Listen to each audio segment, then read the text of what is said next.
రైతు భరోసాపై ఇవాల్టి నుంచి అప్లికేషన్లు తీసుకోనుంది సర్కార్. రైతు భరోసా కింద ఏడాదికి 12,000 ఇస్తామని ప్రకటించారు సీఎం రేవంత్ రెడ్డి. వ్యవసాయ యోగ్యమైన భూములన్నింటికీ రైతు భరోసా పథకం వర్తిస్తోందని తెలిపారు. జనవరి 26 నుంచి అకౌంట్లలో డైరెక్ట్ గా డబ్బులు పడనున్నట్లు తెలిపారు.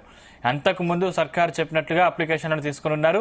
ఇందుకు సంబంధించి వివరాలను రైతులకు గ్రామ కార్యదర్శులు వివరించనున్నట్లు తెలుస్తోంది. మరోవైపు రైతుల అకౌంట్లకు కేవైసీ, అలాగే పంట సాగు చేస్తున్న భూములకు డిక్లరేషన్ వంటి వాటిపై కూడా ఇవాల్టి నుంచి క్లారిటీ రానుంది.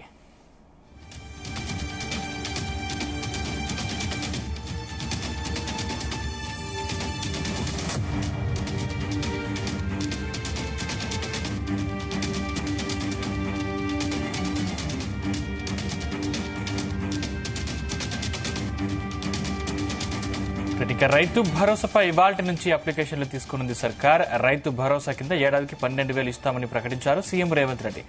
వ్యవసాయ యోగ్యమైన భూములన్నింటికీ రైతు భరోసా పథకం వర్తిస్తోందని తెలిపారు. జనవరి 26 నుంచి అకౌంట్లో డైరెక్ట్ గా డబ్బులు పడనున్నట్లు తెలిపారు. అంతకుముందు సర్కార్ చెప్పినట్లుగా అప్లికేషన్లు తీసుకున్నారు. ఇందుకు సంబంధించి వివరాలను రైతులకు గ్రామ కార్యదర్శులు వివరించనున్నట్లు తెలుస్తుంది. మరోవైపు రైతుల అకౌంట్లకు కేవైసీ, అలాగే పంట సాగు చేస్తున్న భూములకు డిక్లరేషన్ వంటి వాటిపై కూడా ఇవాల్టి నుంచి క్లారిటీ రానుంది. ఇదే అంశానికి సంబంధించిన మరింత సమాచారం మా బ్యూరో చీఫ్ నరేందర్ అందిస్తారు. Narender. Right Sandeep, good morning. మొన్న ముఖ్యమంత్రి రేవంత్ రెడ్డి కేబినెట్ సమావేశం తర్వాత ప్రెస్ కాన్ఫరెన్స్ లో చాలా క్లియర్ గా చెప్పారు. రైతు భరోసా స్కీమ్ ని జనవరి 26 నుంచి అమలు చేస్తున్నాము. ఎలాంటి సీలింగ్ లేదు, ఎన్ని ఎకరాలున్నా కూడా ఖచ్చితంగా వర్తిస్తాననేటువంటి విషయాన్ని కూడా చెప్పడం జరిగింది. ఖచ్చితంగా ఉద్యోగులే కావచ్చు, ట్యాక్స్ పేయర్లే కావచ్చు, వీళ్ళందరికీ కూడా ఎలాంటి ఆంక్షలు లేకుండా ఇవ్వబోతున్నారు. అయితే ఆమోదయోగ్యమైనటువంటి సాగుకు ఆమోదయోగ్యమైనటువంటి భూములన్నింటికి ఎవరైతే సాగు చేస్తున్నారో నిజమైనటువంటి రైతులందరికీ కూడా మేము ఖచ్చితంగా ఈ రైతు భరోసా అమలు చేస్తామన్నటువంటి విషయాన్ని చెప్పడం జరిగింది. గతంలో మాట ఇచ్చినట్టుగా 15,000 కొంత కుదరగా ఆర్థిక వెసులుబాటు వల్ల 12,000 రూపాయలు ఇస్తున్నామని కూడా చెప్పడం జరిగింది. అంటే ఎకరానికి 12,000 చొప్పున అంటే 6 నెలలకు 6,000 చొప్పున పడే అవకాశం ఉంటుంది. గతంలో 5,000 వేసేవారు.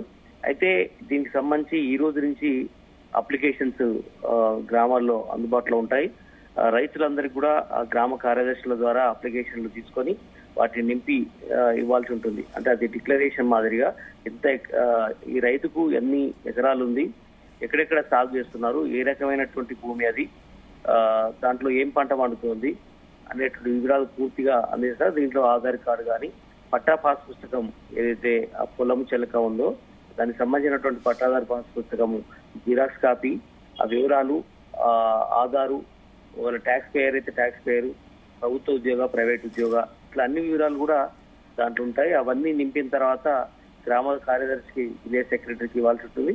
అది పూర్తి స్థాయిగా క్రోడీకరించిన తర్వాత ఫైనల్ గా జనవరి 26 తర్వాత ఏ క్షణమైనా మేము రైతుల అకౌంట్ లో డబ్బులు వేయబోతున్నట్టు కూడా ముఖ్యమంత్రి చెప్పడం జరిగింది. ఇది చాలా ప్రెస్టేజ్ గా తీసుకుంటున్నాము. ఎందుకంటే ఇది గతంలో కంటే కూడా ఈసారి ఎవరైతే నిజమైనటువంటి అర్హులు ఉన్నారో వాళ్ళకే ఇవ్వాలనేది మా ప్రజా ప్రభుత్వం ఒక లక్ష్యము అని కూడా చెప్పడం జరిగింది. ఖచ్చితంగా ఇది ఇందిరమ్మ పేరుతో ఇది ఇవ్వడం జరుగుతుందని చెప్పారు. అంతేకాకుండా ఎవరైతే రైతు కాని వాళ్ళు ఉన్నారో వాళ్ళందరికీ కూడా 12,000 రూపాయలు కూడా ఇవ్వబోతున్నట్టు కూడా ఇదే సందర్భంగా చెప్పడం జరిగింది. ఎవరు ఆందోళన చెందాల్సిన అవసరం లేదు. కనుక రైతు ఒక్క గుంట ఉన్నా కూడా వాళ్ళందరికీ రైతు భరోసా పడుతుంది. రైతు కాని వాళ్ళందరికీ కూడా ఖచ్చితంగా 12,000 రూపాయలు వాళ్ళ కూడా అకౌంట్ లో కూడా వేస్తాము. వాళ్ళు ఏ భూమి ఉన్నా లేకపోయినా కూడా వాళ్ళు ఖచ్చితంగా ఒక 12,000 రూపాయలు, అది 6 నెలలకు ఒకసారి ఇవ్వడమా, ఇయర్లీకి ఒకసారి ఇవ్వడమా అనేది కూడా ఉండే అవకాశం. దాన్ని కూడా త్వరలోనే అప్లికేషన్ తీసుకుంటారు. అది కాస్త లేట్ అయ్యే అవకాశం అయితే కనిపిస్తుంది. ఎవరైతే ఉన్నారో రైతు భరోసా కోసం మాత్రమే గ్రామ కార్యదర్శులు అప్లికేషన్స్ ఇస్తారు. అది 4-5 రోజుల పాటు తీసుకోవాలని అయితే ప్రపోజల్ ఉంది. కానీ చాలా మంది విదేశాల్లో ఉన్నారు, పక్క రాష్ట్రాల్లో ఉన్నారు, చాలా మంది ఎంప్లాయీస్ గా వివిధ హోదాల్లో ఎక్కడెక్కడో ఉన్నారు కాబట్టి వాళ్ళందరూ వచ్చి అప్లికేషన్ ని లిటరల్ గా నింపి ఇవ్వడానికి చాలా టైం పట్టే అవకాశం ఉంటుంది. అది ఖచ్చితంగా పొడిగించే అవకాశం అయితే కనిపిస్తుంది. అది ఖచ్చితంగా ఈ మంత్ ఎండింగ్ వరకా లేదంటే ఎప్పుడు అనేది క్లారిటీ రావాల్సిన అవసరం ఉంది. ప్రజెంట్ అయితే ఒక 4-5 రోజుల పాటు అనేటువంటి విషయాన్ని అయితే వాళ్ళు సూత్రప్రాయంగా చెప్పడం జరిగింది. ఇది ఈ ప్రభుత్వం మొదటిసారిగా ఇస్తున్నట్టుంది. ఎందుకంటే ఏడాది పూర్తయింది.